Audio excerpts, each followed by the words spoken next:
없어요? 야, 돈 많이 버는 거, 좋은 직장, 좋은 대학. 이게 뭐가 될지는 몰라요. 내가 누군지도 몰라요. 이거는 이루어도 무너지고 없어도 무너지는 겁니다. 지난주에 교만과 겸손은 한 끗 차이입니다. 한 끗 차이. 교만은 딴 게 교만이 아니라 내가 할 수 있어. 이게 교만입니다. 근데 대부분 그렇게 살아가요. 그 말은 하나님께 물어보지 않고 살아가요. 내가 할 수 있는 것처럼. 그게 교만입니다. 반대로 겸손은 나는 할 수 없습니다에서 시작되는 겁니다. 하나님, 크든 작든 나는 할 수 없습니다. 하나님이 하셔야 됩니다. 하나님이 주인 되셔야 됩니다. 이게 겸손입니다. 교만은요, 시간이 지나도 돼도 문제 안 돼도 문제입니다. 네, 되면 교만해져요. 안 되면 낙심해요. 내가 있으니까. 네, 갈수록. 대신에 하나님이 주인 되면 하나님께 영광이 되고 안 돼도 낙심하지 않아요. 네, 하나님이 하시는 거니까. 하나님이 하시는 거니까. 그렇죠? 그래서 네가 누구인지, 네가 누구인지. 많은 사람들이 그래서 세상의 성공 뒤에 허무함을 느낍니다. 내가 뭐 하려고? 내가 이 자리까지 왔지? 이게 정말 행복인가? 그래서 자살률은 가난한 나라보다 잘 사는 나라가 훨씬 많습니다. 네. 가난한 나라보다 잘 사는 나라가 훨씬 자살률이 높습니다. 행복인 줄 알고 가봤는데, 성공인 줄 알고 가봤는데 행복도 아니고 성공도 아닌 거예요. 지난주에 어떤 영상을 보는데 아마 기자가 좋은 차를 타는 사람에게 이제 인터뷰를 한 겁니다. 인터뷰를 했는데 이제 물어본 거죠. 이 차가 얼마예요? 했더니 차값이 8억이에요. 예, 일단은 예상했던 대로 놀라는 분들이 몇 분 왔습니다. 다 뭐 8억 이상 되는 차를 타고 다니시기 때문에 차값이 8억이래요. 뭐 람보르기니 뭐 그런 발음도 어려운 뭐 그런 차입니다. 하여튼 근데 이제 이분 직업이 뭐냐? 칼국수 집 주인, 칼국수 집 사장님이에요. 그래서 야, 칼국수를 몇 그릇을 팔았길래 그 8억짜리 차를 타고 다니지라고 생각이 들었는데 이제 이 칼국수 집 사장님의 어렸을 때 꿈이 차에 있는 거예요. 자기 로망이 차예요. 차. 보통 주부의 로망은 살림살이에 있잖아요. 어떻게든 좋은 살림살이를 막 채우는 이거에 로망이 있는 것처럼 차에 이제 로망이 있는 거예요. 그래서 꿈을 이뤘어요. 8억짜리 차 탔는데 이제 되게 솔직하게 얘기하더라고요. 그 차를 사기 전까지 그 과정은 행복하대요. 아, 이제 차를 살 거야. 차를 살 수 있어. 8억짜리 차를 살 수 있어.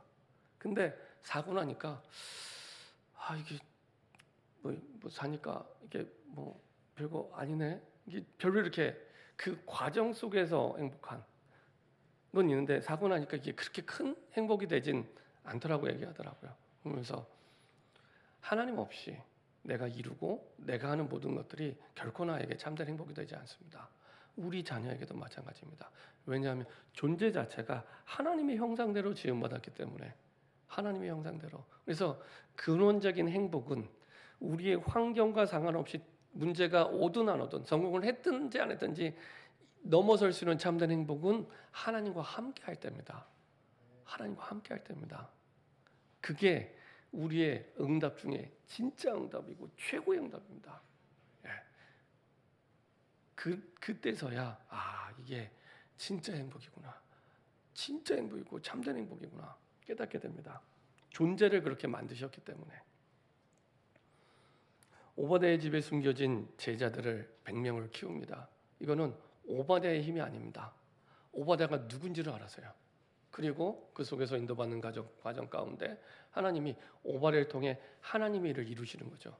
어떻게 비가 안 오는 가뭄의 때, 그냥 가뭄이 아니라 극심한 가뭄, 이슬도 맺히지 않는 극심한 가뭄의 때 나 먹고 살기도 힘든데 그것도 악한 왕 밑에서 100명의 선지자 제사장에 떡과 물을 줄 수 있겠습니까? 이건 오바댜가 한 게 아닙니다. 그렇죠? 힘의 근원이 하나님께 있습니다. 하나님이 하신 겁니다. 그렇죠? 저는 우리 모든 성도들이 이런 응답 받기를 바랍니다. 하나님, 내가 할 수 없습니다. 그때부터 시작이 됩니다. 내가 할 수 없습니다. 오바댜처럼 100명의 선지자, 100명의 신학생, 선교사, 목회자를 키울 만큼, 그렇죠? 하나님이 하신 게 맞다면 우리도 할 수 있습니다. 맞죠?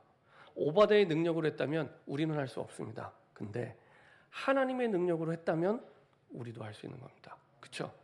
나이, 환경, 상황 상관없습니다. 그렇죠? 내가 상관 있는 거지 하나님이 상관 있는 게 아닙니다. 우리는 자꾸 오해하고 착각해요. 나이 때문에, 환경 때문에, 상황 때문에. 그렇지 않습니다. 성경을 잘 보세요. 전부 성경의 역사와 기적은 안 되는 상황 속에서 되어진 거예요. 성경에 보면 성경대로, 그렇죠? 그래서 많은 기적과 이적들이라고 그래서 얘기를 하는 겁니다. 평상시 일어나는 일생생활을 기적이라고 얘기하지 않습니다. 할 수 없는데, 불가능한데 되어진 거예요. 하나님이. 그렇죠? 그게 오바댜의 일이었습니다. 그들을 통해 하나님은 하나님이 두신 7천 제자들을 또 깨우시고 그리고 움직이시고요. 이게 엘리야의 사명이었고 생존의 이유였습니다. 내가 왜 살아야 되지? 그 이유가 분명했습니다. 그렇죠? 7천 제자 운동, 이것을 위해 하나님은 엘리야의 생명을 보존하셨고 지키셨습니다. 그리고 그것을 위해 모든 것을 준비하고 이끄십니다. 왕을 바꿨다니까요. 여기 앉아 계신 저 여러분들이 어마어마하게 중요한 분입니다. 여러분 때문에 하나님이 이유가 있으면 대통령도 바꾸시고요. 왕도 바꾸실 수 있는 분입니다. 예, 그 정도로 중요한, 세상을 왕이나 대통령으로 움직이는 게 아니라 복음을 가지고 복음을 이루는 사명을 가진 그 7천 제자 중심으로 모든 걸 움직입니다. 그렇죠? 성경대로 적국의 왕도 바꾸시고, 그렇죠? 그 나라의 왕도 바꾸시고, 엘리야에게 주신 그 사명을 통해 세워진 왕이 나중에 아합을 폐위하고 왕으로 올라서게 됩니다. 그대로 말씀이 이루어지게 되죠. 이거를 바울이 깨달았던 거예요. 바울이. 그래서 지난주에 로마서 11장에 오랜 시간이 흐른 후에 다시 성경을 보니까 엘리야 시대에 남은 제자 7천 제자처럼 바울 자신을 나를 그렇게 부르신 거구나. 그렇게 깨달은 겁니다. 그래서 로마서 11장 1절부터 5절에 그 말씀을 인용한 거예요. 지금 시대가 그 옛적에 엘리야가 살던 그 시대, 아람이 강한 나라가 되어 공격을 받고 어려움 당한 그 시대에 하나님이 엘리야와 엘리사와 오바댜를 부르신 것처럼 우리 민족이 하나님의 택한 민족인데 하나님을 떠나 살아가고 있는 그런 황폐한 시대 속에 하나님은 포기하지 않으시고 나를 남은 자로 부르셨구나. 7천 제자로 부르셨구나. 그 고백입니다. 그게 맞다면 이 시대에 하나님은 나를 그렇게 부르신 겁니다. 자꾸 내 상황, 내 형편, 내 나이, 내 능력 갖고 판단하지 마시고 성경대로 나를 그렇게 부르신 거예요. 나를. 그렇죠? 여기에서 모든 응답이 시작이 됩니다. 경찰관이 되는 그때부터 도둑을 잡는 진짜 시작이 되는 겁니다. 소방관이 된 그때부터 진짜 불 끄는 게 시작이 되는 겁니다. 그렇죠? 우리가 7천 제자로 부르심을 받았다는 그 확신, 거기에서부터 진짜 응답이 시작됩니다. 많은 사람이 응답을 구하는데 내가 누구인지를 자꾸 놓쳐요. 중요한 건 거기에서 시작이 됩니다.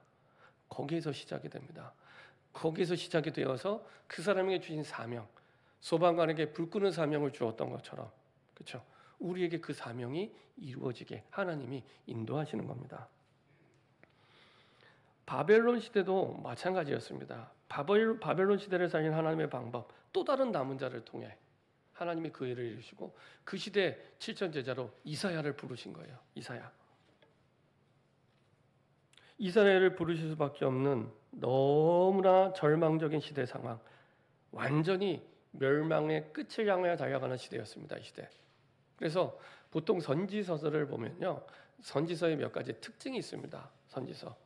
선지서는 대부분 하나님을 떠난 백성들에게 다시 회복이 되도록 말하는 사람들입니다. 그러다 보니까 이제 그 선지자는 바뀌어도 말하는 주제가 같아요. 돌아오라. 하나님께로 돌아오라. 그리고 기억하라. 하나님의 언약을 잊어버려서 떠났기 때문에 다시 그 복음의 언약을, 그 하나님의 말씀을 기억하라는 겁니다. 그렇죠? 우리도 똑같아요. 우리가 너무 어려운 문제, 내 머리로 풀 수 없는 문제를 만났을 때는 돌아오라. 하나님 앞으로 돌아오라. 그리고 기억하라. 하나님의 말씀을 기억하라.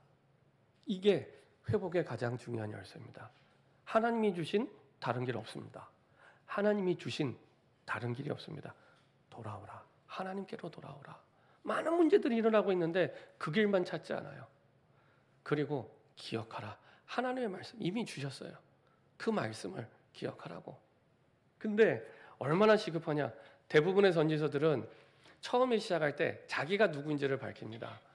왜냐면 내 말을 믿어줘야 되는데 내가 누군지 알고 믿어줘요. 그래서 항상 선지서 시작할 때는 내가 누군지 내가 이렇게 부름받은 하나님의 선지자야 라고 얘기하고 하나님의 말씀을 전달해요.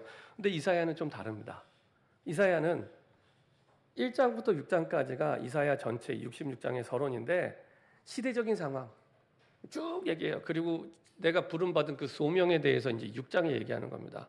왜 이렇게 했냐? 너무 시급한 거예요. 망해도 너무 망한 거예요. 그래서 그 시급한 상황을 얘기해주고 내가 부름받아 얘기한 겁니다. 근데요, 이 시대가 지금하고 똑같아요. 이 이사야 시대가 더하면 더했지 덜하지 않습니다. 한번 볼까요? 이사야 1장입니다. 이사야 1장입니다. 우리 1장 1절부터 14절까지 한번 보도록 하겠습니다. 이사야 1장 1절부터 14절까지 교독하겠습니다. 제가 먼저 읽도록 하겠습니다. 유다 왕 우시야와 요담과 아하스와 히스기야의 시대에 아모스의 아들 이사야가 유다와 예루살렘에 관하여 본 계시라.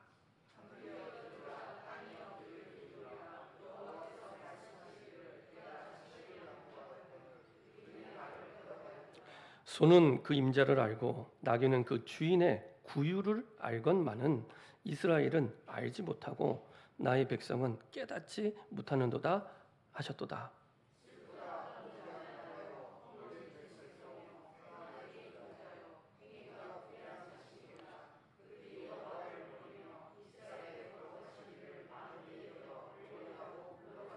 너희가 어찌하여 매를 더 맞으려고 패역을 거듭하느냐. 온 머리는 병들었고 온 마음은 피곤하였으며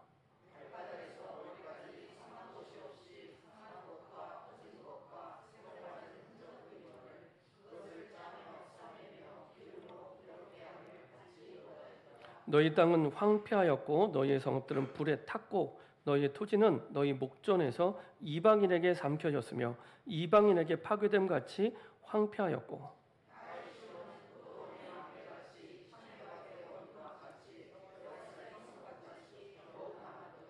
만군의 여호와께서 우리를 위하여 생존자를 조금 남겨두지 아니했다면 우리가 소돔 같고 고모라 같았으리로다.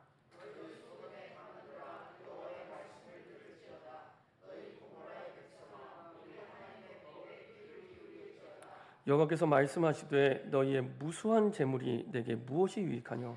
나는 순양의 번제와 살진 짐승의 기름에 배불렀고 나는 수송아지나 어린 양이나 수녀의 피를 기뻐하지 아니하노라.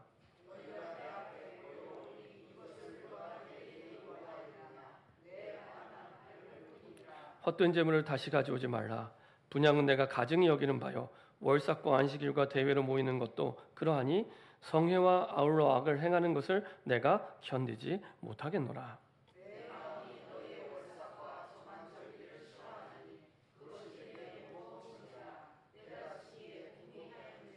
아멘. 1절에 보면 이렇게 말합니다. 유다 왕 우시야와 요담과 아하스와 히스기야 시대에 아모스의 아들 이사야가 유다와 예루살렘에 관하여 본 계시라. 이 계시란 말이 히브리어로 하존이라는 뜻인데 하존 이거는 하나님의 눈으로 보는 것 이런 뜻입니다. 하나님의 눈으로 보는 것. 이 계시가 그래서 보통 성경을 번역할 때 비전으로 이렇게 많이 번역을 합니다. 우리가 CVD, IP 할 때 언약과 비전 할 때 그 비전이라는 그 히브리 단어 하존입니다. 하존. 그래서 하나님의 눈으로 보는 것, 하나님의 관점으로 보는 것 그겁니다. 사람의 눈으로 볼 때는 전혀 멸망의 시대로 안 보이는 상황입니다. 이때가 가난하거나 그러지 않아요. 굉장히 좀 잘 사는 시대입니다. 먹고 살만해요. 그리고 이 사람들이 예배를 안 드리는 게 아닙니다. 우리가 아까 12절, 13절, 14절 이 사람들이 예배 드리는 거예요. 11절부터 여호와께서 말씀하신 너희의 무수한 재물, 그 말은 많이 예배드리러 갔다는 얘기입니다. 무수한 재물이 내게 무엇이 유익해요? 하나님이 유익을 받으려고 재물을 받는 게 아니잖아요.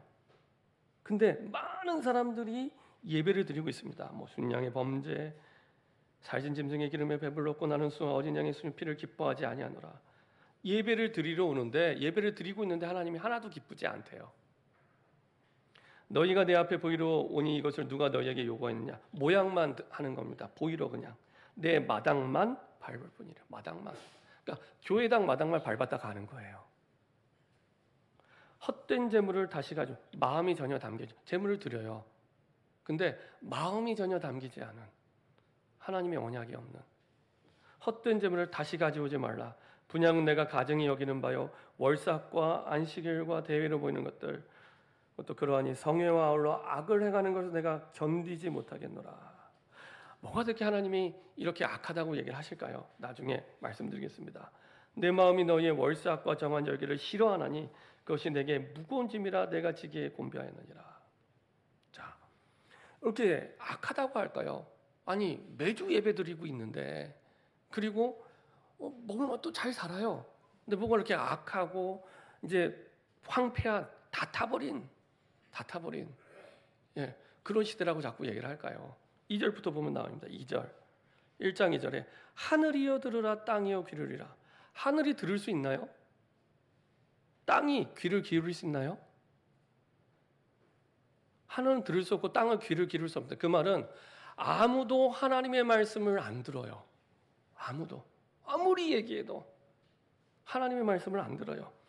여호와께서 말씀하시기를 내가 자식을 양육하였거늘 그들이 나를 거역하였다. 제일 아픈 일이죠. 내 자식이 내 말을 안 들어요. 내 자식이 잘들라고 얘기를 끊임없이 계속하고 있는데 안 들어요. 어느 정도로 아느냐? 3절. 이게 선지서를 얘기할 때는 좀 이제 부담이 돼요. 왜냐하면 쓴소리를 계속 해야 돼요. 선지서 자체가 그런 내용들입니다. 근데 3절. 소는 그 임자를 알고 나귀는 그 주인의 구유를 밥그릇입니다. 밥그릇을 알건만은 이스라엘은 알지 못하고 나의 백성은 깨닫지 못하는 하였더라. 소는 주인을 알잖아요. 개도 주인을 알아요. 주인이 갖다 주는데 밥그릇 알아요. 기가 막히게 합니다. 개가요 자기 밥그릇. 짐승만도 못하다는 얘기입니다. 지금 이 얘기가. 하나님의 말씀을 떠나서 짐승만도 못한 상황이 된 거예요. 그 얘기를 하는 겁니다. 아니 소도 자기 주인을 아는데 짐승도 자기 주인을 아는데 개도 자기 밥그릇 아는데 너는 왜 나를 몰라? 어떻게 이렇게 안 들어? 실제로 전도에 보면요 사람들이 복음을 안 들어요. 이 길 말고는 그 인생이 살 길이 없는데 복음을 안 들어요. 그 얘기입니다. 하나님의 말씀이 살 길인데 하나님의 말씀만 안 들어요. 전해보니까 주변에 잘 듣든가요? 하나님의 말씀을 복음을 잘 듣든가요? 근데 다 잘 살아요. 경제적으로 다 교회도 다녀요. 근데 마음에 하나님의 말씀이 없어요. 복음을 듣지 않고 하나님의 말씀을 듣지 않아요. 그걸 보고 절망적 상황이라고 얘기합니다. 우리는 돈이 많으면 절망을 생각하지 않습니다. 따라오는 영적 문제와 죄악을 이길 수 없습니다. 계속 문제가 오는데 왜 오는지를 모르는 거예요. 하나님의 말씀을 듣지 않으니까. 그 길만이 살 길인데 그것만 안 들어요. 복음을 전하고 하나님의 말씀을 전하면. 그래서 얼마나 답답했으면 이사야가 아니 소도 그 임자를 알고 나귀는 그 주인의 구유 밥그릇을 아는데 어떻게 이렇게 하나님을 모르고 하나님의 말씀을 안 들을까? 근데 지금도 복음 전해 보면 하나님의 말씀을 전해 보면 더하면 더했지 덜하지 않습니다. 전해 보세요. 가서 전해 보세요. 그렇죠? 하나님이 주인이신데 하나님의 말씀을 안 들어요. 그 길만이 그 영혼의 살 길인데 그것만 안 들어요. 슬프다 범죄한 나라여, 허물진 백성이여, 행악의 종자, 행악의 종자. 그냥 악을 행하는 정도라 모든 악의 근원이 된다는 얘기입니다. 행악의 종자여, 행위가 부패한 자식이로다. 그들이 여호와를 버리며 이스라엘의 거룩하신 이를 만홀히 여겨 멀리하고 물러가다. 우습게 여기고, 네. 자녀가 부모를 우습게 여기네요. 이것처럼 참 말도 안 듣죠. 이제 부모를 우습게 알아요. 얼마나 가슴 아프겠습니까? 자녀에게 살 길을 얘기해 주는데 그 부모의 얘기만 안 들어요. 너희가 어찌하여 매를 더 맞으려고 폐역을 계속 매 맞고 있거든요. 근데 그게 매인 줄 몰라요. 폐역을 거듭하느냐. 온 머리는 병들었고, 생각이 병들었다는 얘기입니다. 하나님을 떠났기 때문에 생각이, 온 머리는 병들었고 온 마음은 피곤하였으며, 하나님 말씀만 들으면 피곤하다는 거예요. 말씀 안 들으면 피곤하고, 예배 드리려면 피곤하고, 자꾸 피곤하대요. 피곤하고, 발바닥에서 머리까지 성한 것이 없이 상한 것과 터진 것과 새로 맞은 흔적뿐. 내 자녀가 이렇다고 생각하세요. 어디 가서 막 시큰 두들겨 맞고 오는 거예요. 머리부터 발끝까지 매일. 내 자녀가 머리끝부터 발끝까지 맨날 두들겨 맞고 나오는 거예요. 그래서 이제 더 이상 두들겨 맞지 말라고, 이렇게 하면 된다고 얘기하는데 그 얘기만, 그 부모의 얘기만 안 듣는 거예요. 그런 상황입니다, 지금. 발바닥에서 머리까지 성한 것이 없이 상한 것과 터진 것과 새로 맞은 흔적뿐이거늘 그것을 짜며 싸매며 기름으로 부드럽게 함을 받지 못하였도다. 너희의 땅은 황폐하고 너희의 성읍들은 불에 탔고 너희 토지는 너희 목전, 내 땅인데 내 눈에 보는 앞에서 딴 사람이 가져가요. 내 땅인데. 이방인에게 삼켜졌으며 이방인에게 파괴됨 같이 황폐였고 아무 힘이 없는 겁니다. 아무 힘이 없습니다. 딸 시원, 그러니까 또 딸바보라고 얘기하잖아요. 내 딸처럼 소중한 그 딸 시온이 포도원의 망대가 치참의 원두막같이 에워싸인 성까지 겨우 남았다. 그 밭가운데 원두막 앙상한 뼈만 남은 것처럼 그렇게 남은 거예요. 멋진 집이 돼야 되는데 그냥 그 밭가운데 원두막처럼 뼈만 남은 상태. 내 딸 시온이, 만군의 여호와께서 우리를 위하여 생존자를 조금 남겨주냐. 요게 남은 자입니다. 생존자를 조금 남겨두지 아니었다면 우리가 소돔과 고모라 같았으리로다. 그러니까 완전히 소돔 고모라처럼 무너지고 망해야 될 그 상황. 너희 소돔의 관원들아, 아예 대놓고 얘기하죠. 이스라엘 백성들은 소돔이 뭔지를 아니까요. 역사를 통해 소돔의 관원들아 여호와의 말씀을 들을지어다. 이걸 잃어버렸다는 겁니다. 하나님의 말씀을 잃어버린 겁니다. 여호와의 말씀을 들을지어다. 너희 고모라의 백성아 우리 하나님의 법에 귀를 기울일지어다. 여호와께서 말씀하시되 너희의 무수한 재물이 내게 무효. 아무 상관없는 거면 내 말을 안 듣는데, 자녀가 갖다 주는 게 무슨 소용이고 내 말을 안 듣는데요. 아무 소용 없습니다. 그러니까 마음이 떠난 거예요. 마음이 떠난 재물. 그렇죠? 너희가 내 앞에 보이러 오노니 형식만 남은 거죠. 이것을 누가 너에게 요구하였느냐? 내 마당만 밟을, 성전의 마당만 왔다 갔다. 하나님의 말씀은 전혀 귀에 안 들어오고 마당만 왔다 갔다. 우린 그걸 선데이 크리스찬이라고 얘기하죠. 이 문을 나가기 전에, 예배를 마치고 나갈 때 하나님의 말씀이 마음에 담겨 있어야 됩니다.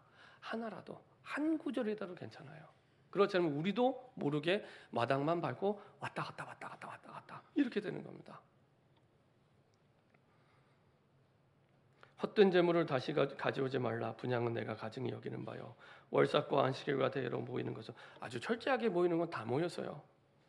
성회와 아울러 악을 행하는 것을 내가 견디지 못하느니라. 그렇죠? 다른 게 악이 아닙니다. 나쁜 짓을 해서가 아니라 그 이전에 그렇게 살 수밖에 없는 하나님의 말씀에서 떠난 것. 그렇죠? 내 마음이 너희의 월삭과 정한 절기를 싫어하나니 그것이 내게 무거운 짐이라. 내가 지기에 곤비하느니라. 완전히 멸망 가운데. 이거는 사람의 눈으로 보면은 안 보여요. 다 잘 살고 있는데, 다 예배 잘 드리고 이렇게 보입니다. 근데 하존, 하나님의 계시로, 하나님의 눈으로 보니까 아닌 거예요. 하나님의 눈으로 보니까 하나님의 말씀이 없어요. 하나님의 말씀이 없어요. 그러면 아무것도 없는 거예요. 아무것도 없는 겁니다. 근데 우린 자꾸만 내 눈으로 보게 되면 아까 말씀드린 또 나로 돌아가는 거예요. 내가 주인 돼서 내가 교만한 줄 모르고 내 눈으로. 그러면 따라오는 거 뭐냐? 두려움을 피하는 선택으로. 그리고 내 욕심을 채우는 선택으로 가게 되는 겁니다. 나빠서가 아니라 나도 모르게 그 길로 가요. 끌려가게 됩니다. 이게 또 다른 종교심이고 또 다른 우상숭배입니다. 우상숭배. 하나님이 주인 되지 않는 또 다른 우상숭배를. 자, 하나님은 이런 절망의 시대를 바꾸기 위해 많은 사람을 부른 게 아니라 한 사람. 중요한 언약을 깨달은 그 한 사람부터 시작됩니다. 지금 이 말을 하고 있는 이사야. 이거는 사람의 눈으로 본 게 아니라 하나님의 눈으로 본 거예요. 그리고 그 중요한 언약을 깨달은 하나님의 마음을 알고 하나님의 뜻을 아는 그 한 사람. 거기서 시작이 됩니다. 하나님은 나의 여정을 그렇게 인도하고 계십니다. 오늘 이사야 6장에 그런 여정을 쭉 기록해요. 이사야가 어떻게 이런 여정을 걷게 됐는가? 그 부르심의 여정입니다. 부르심의 여정. 그렇죠? 이게 7천 제자의 여정이기도 하고요. 그런 여정입니다. 먼저 하나님이 준비시키시죠. 6장 1절에 우시야 왕이 죽던 해에 내가 본즉 주께서 높이 들린 보좌에 앉으셨는데 그 옷자락은 성전에 가득하였고 하나님의 보좌의 능력을 보여주세요. 보좌를 보여주세요. 그래서 보좌의 능력 이거 가지고 가라. 하나님의 말씀을 떠난 저 사람들을 살리기 위해 네 힘으로 하지 말고 보좌의 능력을 가지고 그 보좌를 보여주십니다. 그 이스라엘 사람들이 보통 남녀 관계에 있어서 남자의 가지고 있는 것을 가지고 이렇게 감싸줄 때 보통 그 보호하는 의미가 있다고 합니다.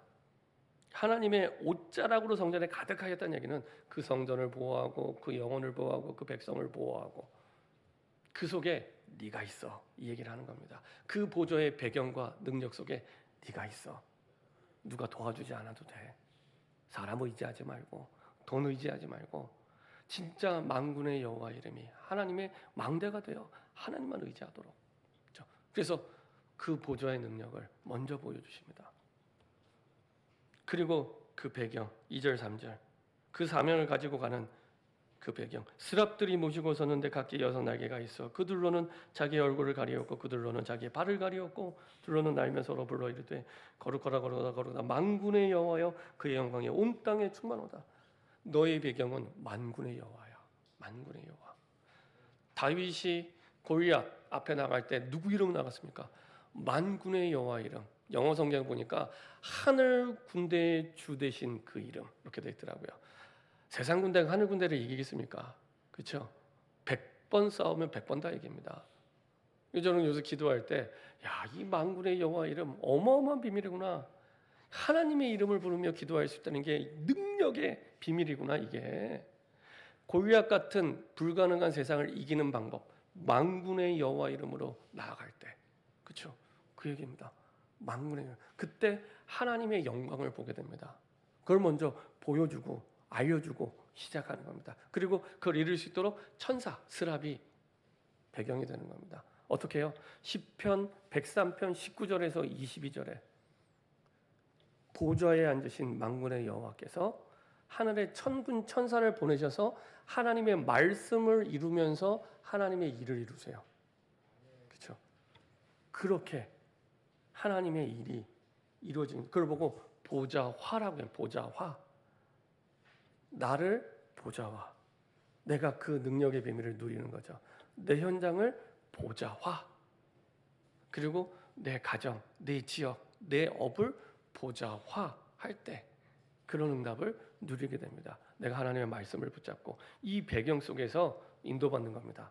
그래서 하늘에만 보좌가 있는 게 아니라 내 삶 속에서 이게 완전히 보좌가 현장화된 겁니다. 현장화. 그렇죠? 이 축복이 너에게 있어. 이걸 먼저 알려주고 시작하는 겁니다. 이사야 6장 4절 이같이 화답하는 자의 소리로 말미암아 문지방의 터가 요동하며 성전의 연기가 충만하더라. 그 지진을 느껴보신 적 있나요? 지진 딱 터가 들리는. 한국에서도 전에 느꼈지만 대만 갔을 때 느꼈어요. 대만도 일본처럼 지진이 되게 많아요.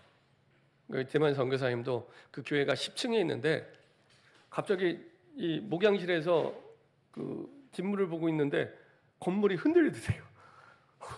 이게 뭐지? 놀랐는데 그 뒤로 수시로 흔들리더래요. 예, 그만큼 대만도 지진이 많이 입니다. 이게 흔들리면요, 이게 꿀렁꿀렁 울렁울렁 되는데 약간 두려워지고요, 걱정이 돼요. 예. 지금 문지방의 터가 요동하며 하나님의 능력을 먼저 보여주고 시작합니다. 이만큼 하나님의 능력이 있어 능력을 보여주고 시작하는 겁니다. 자, 하나님의 영광과 함께 능력을 보여주시고요. 그리고 이사야 6장 6절 7절 그때 그 스랍 중에 하나가 부젓가락으로 제단에 짚은 바 핀 수술손에 가지고 내게로 날아와서 그것을 내 입술에 대며 이르되 보라 이것이 내 입에 닿았으니 내 악이 제하여졌고 내 죄가 사하여졌느니라 하더라.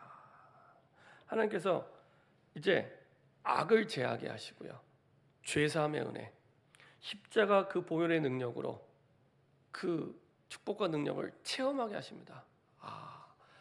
내가 십자가에서 죽어야 될 그 사실이 나 대신 그리스도가 죽으심으로 말미암아 내 악이, 내 죄가 사하여졌구나. 이게 나에게 체험이 되는 거예요. 그 성경에 보면 아사셀 양이라고 있습니다. 아사셀 양. 이게 그 대제사장 대신 죽는 양인데요. 그 양을 처음에 키웁니다. 양을 키워요. 그리고 나중에 제사 드릴 때 그 양을 잡아요. 제사장이 칼로 목을 찌르고 피가 나와요. 그리고 목을 치고 각을 다 떠서 태워서 드립니다. 그게 번제예요, 번제. 그 얘기는 내가 그 죄 때문에 목이 쳐져야 되고 내 팔다리가 쳐져야 되고 내가 죽어야 되는데 그 양이 대신 죽은 거예요. 그렇죠? 그래서 제사장이 처음 이제 그런 제사를 드릴 때는요, 엉엉 운다고 합니다. 엉엉 운다고 합니다. 내가 죽어야 되는데, 내가 이 악 때문에, 죄 때문에 내가 죽어야 되는데 내가 기르던 이 양이 죽은 거예요. 그걸 내가 본 거예요. 그 아사셀 양 같은 분이 예수님이란 겁니다. 예수님이 내 죄 때문에, 내 악 때문에 죽으신 거예요. 그렇죠? 죽으신 거예요.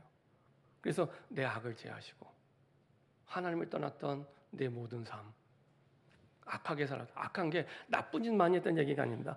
하나님을 떠나서, 하나님의 말씀을 떠나서 산 게, 그게 하나님 보시기에 악한 거예요. 자기 부모를 모르는 거예요. 이거보다 더 악한 게 있습니까? 내 자녀가 나를 몰라요. 악하게 살아왔던 거기서 보혈의 피로 내가 그 그리스도의 능력으로 말미암아 거기서 빠져나오게 된 겁니다. 그거를 들은 게 아니라 내가 보고 체험한 겁니다. 그 응답. 그래서 나를 치유하시는 거예요. 그 죄사함. 그리고 나서 이제 사명을 주시는 겁니다. 그리고 나서 이렇게 준비하게 하시고 배경을 알게 하시고 능력을 알게 하시고 죄사함의 은혜를 주시고 그리고 사명을 주시는 겁니다. 여정이죠. 8절에 내가 또 주의 목소리를 들으니 주께서 이르시되 내가 누구를 보내며 누가 우리를 갈고 하시니, 이때 이제 이 여정을 거친 사람은 확신을 가지고 대답합니다. 내가 여기 있습니다. 하나님, 나를 보내주시옵소서. 내가 이르되 내가 여기 있나이다. 나를 보내소서 하였더니 나를 보내달라고. 저 황폐한 현장에 나를 보내달라고. 그렇죠? 갈렙의 고백처럼 저게 그렇게 어려운 현장인가요? 거기 나를 보내줘. 나를. 내가 가겠습니다. 그렇죠? 이 여정을 거친 사람에게 고백할 수 있는 내용입니다. 그렇죠? 이 언약의 여정을.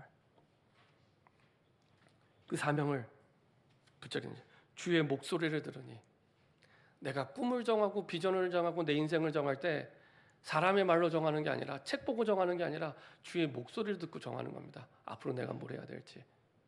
주의 목소리를 들으니 내가 누구를 보내며 누가 우리를 갈고, 그것 때문에 우리의 생존의 이유가 있는데, 그것 때문에 내가 직업을 정하고, 그것 때문에 내가 대학을 가고, 그것 때문에 내가 일을 하고 밥을 먹고 살아가게 되는 겁니다. 그렇죠? 이렇게 하나님이 보여주신 이유가 있습니다. 우리가 1장에 봤지만 너무 어려워요. 그 9절 10절에 나오죠. 여호와께서 이르시되 가서 이 백성에게 이르기를. 이 백성이 어떤 백성입니까? 이사야 1장에 나왔던 백성. 그렇죠? 이사야 1장에 나왔던 그 백성. 이 백성에게 이르기를 너희가 듣기는 들어도 깨닫지 못할 것이요 보기는 못 알려. 아무리 얘기해도 안 들어요. 사역자가 복음을 전하고 말씀을 전하는데 아무리 전해도 안 들으면 그것처럼 힘 빠지는 게 없어요. 아무리 전해도 이 길만이 살 길인데 그것만 안 듣고 다 해요.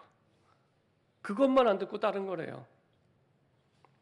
이 백성의 마음을 둔하게 하며 그들의 길과 막히고 그들의 눈이 감기게 하라. 염려가 그들이 눈으로 보고 귀로 듣고 마음으로 깨닫고 다시 돌아 고침을 받거나. 완전 반어법입니다. 너무 안 들으니까, 너무 하나님의 말씀만 안 들어요. 그런 시대. 그러니까 못 살아서 어려운 시대가 아니고요. 하나님의 말씀을 떠났기 때문에, 복음을 떠났기 때문에 어려운 시대입니다.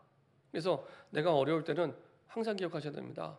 아, 다시 내가 복음이 회복되고 말씀이 회복될 시간표구나. 그래서 아까 말씀드린 선지서의 모든 말씀에 공통적으로 돌아오라. 하나님께로 돌아오라. 다시 하나님 만나야 된다. 하나님 앞으로 와야 된다. 그래야 해결되는 거거든요. 그리고 그걸 할 수 있는 방법, 기억하라.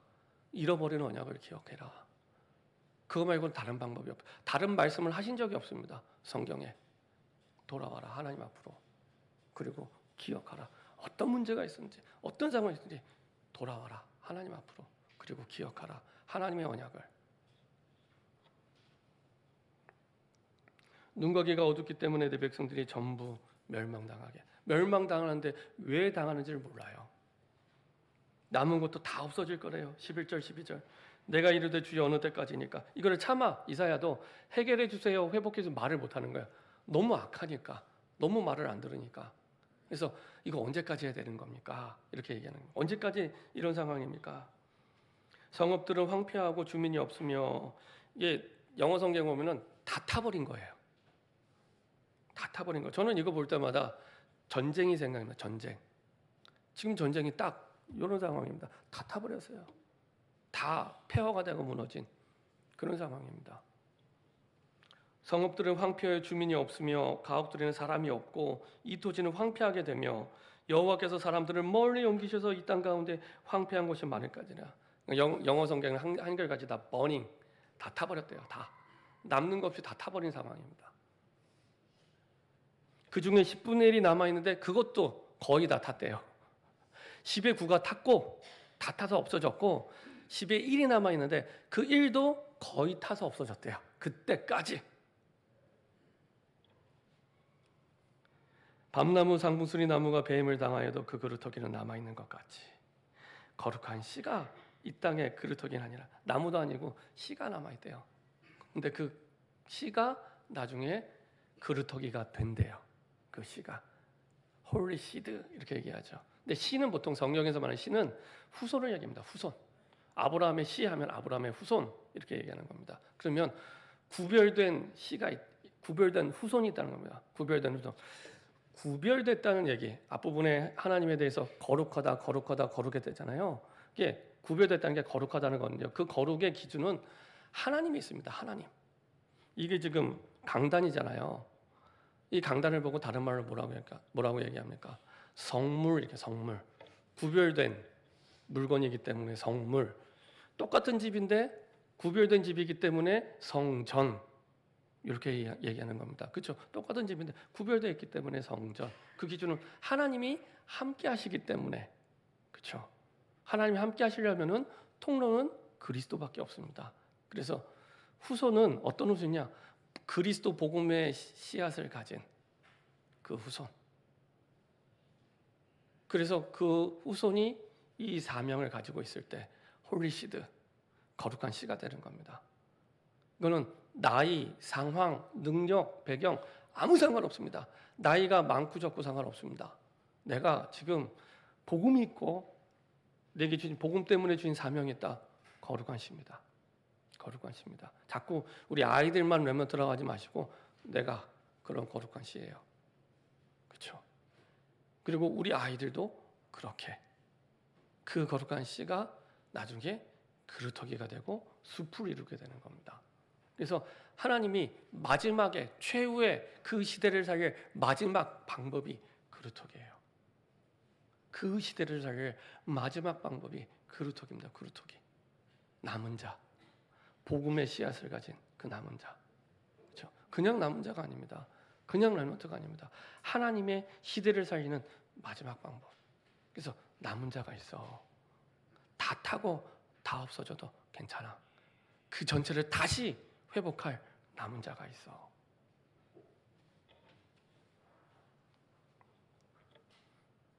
언제든지 하나님의 언약을 따라 시작하면 됩니다.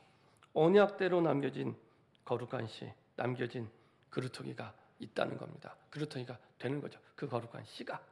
그래서 이 복음과 이 복음을 위한 사명을 가진 남은 자. 결과가 어떻게 나타납니까? 이사야 43장의 결과가 오게 됩니다. 매주 예배 때마다 고백하는 말씀이죠. 이사야 43장 18절부터 21절 한번 읽어보겠습니다. 이사야 43장 18절에서 21절 같이 한 목소리 합독하겠습니다. 너희는 이전 일을 기억하지 말며 옛날 일을 생각하지 말라. 보라 내가 새 일을 행하리니 이제 나타날 것이라. 너희가 그것을 알지 못하겠느냐? 반드시 내가 광야의 길을 사막의 강을 내리니 장차 들짐승 곧 승냥이와 타조도 나를 동경할 것은 내가 광야의 물을 사막의 강을 내어 내 백성 내가 택한 자에게 마시게 할 것임이라. 이 백성은 내가 나를 위하여 지었나니 나를 찬송하게 하려 함이니라. 지금 어마어마하게 절망의 상황, 아무도 내 얘기를 믿어주지 않아요. 진리를 얘기하는데 아무도 내 얘기를 믿어주지 않아요. 들으려고 하지도 않아요. 그래서 광야라고 표현하고 사막이라고 표현합니다. 그런 광야 같은 현장에도 사막 같은 현장에도 길을 내신대요. 길이 안 보이는데 거기에 길을 내시고 사막에 물이 없는데 냇가가 아니라 강을 내신대요. 하나님이 심지어 짐승도 나를 존경할 만큼, 말 못하는 짐승도, 사람을 넘어서서 짐승도 나를 존경할 만큼 듣게 될 거래요. 내 백성 내가 택한 자에게 마시게 하고 그 백성을 통해서 내가 하나님의 영광과 찬송을 받겠다, 이렇게 말씀하십니다. 그렇죠?